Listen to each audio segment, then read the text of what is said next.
The U.S. coastal population continues to grow, and protecting it from the increasing risk of severe storms is critically important.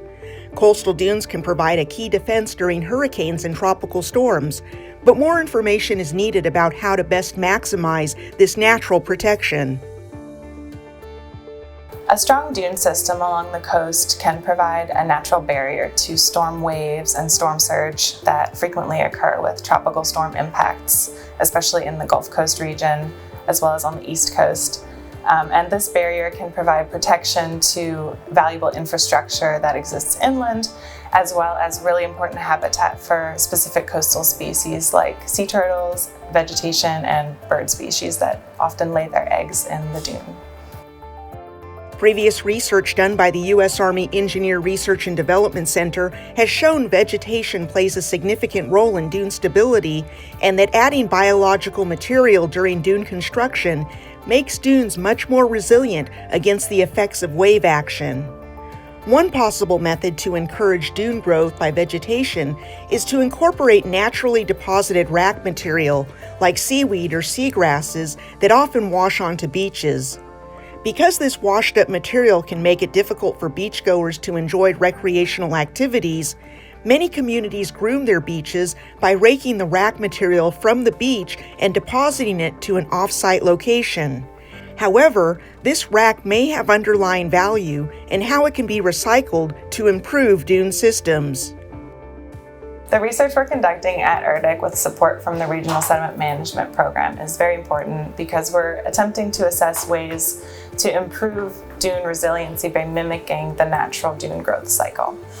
And by utilizing the naturally occurring wrack organic material that washes up on the beaches, not only provides the local community with a wrack management solution to clean that up, but it will assist with growth of the dunes in a natural way. And by improving dune resilience and dune growth utilizing these natural materials, we are helping to reduce the need for future dune restoration construction projects, and maybe even reduce the need for beach nourishment in the future. ERDC researchers are now executing a field study where they're investigating how natural wrack that washes up on the beach can be recycled by placing it at the dune to incrementally increase dune stability.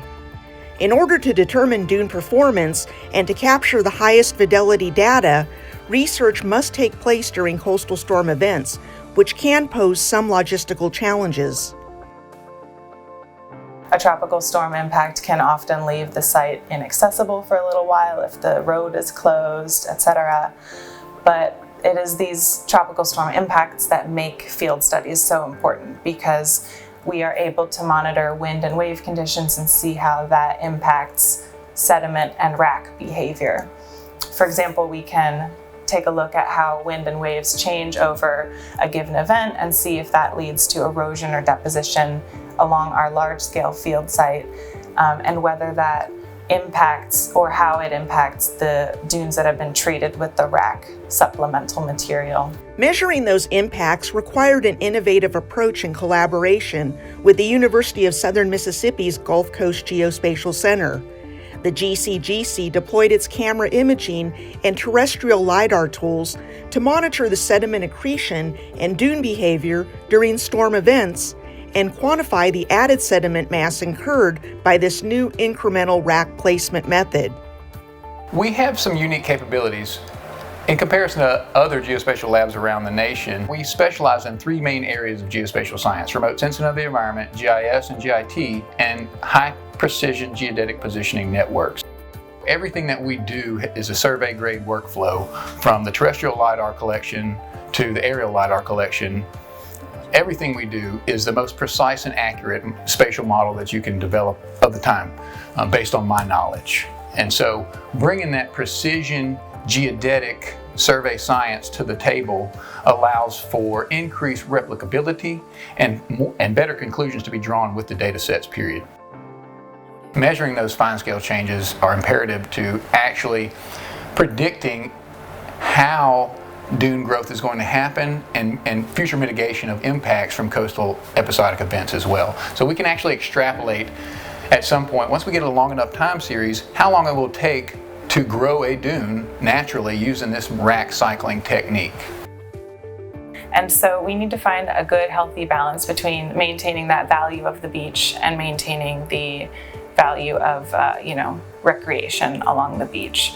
So with this study, we hope to better understand ways that we can tie those two things together. Keep the rack material in the coastal system, allow it to add to the ecosystem like it has for many millennia, while keeping the beach clean for people to enjoy.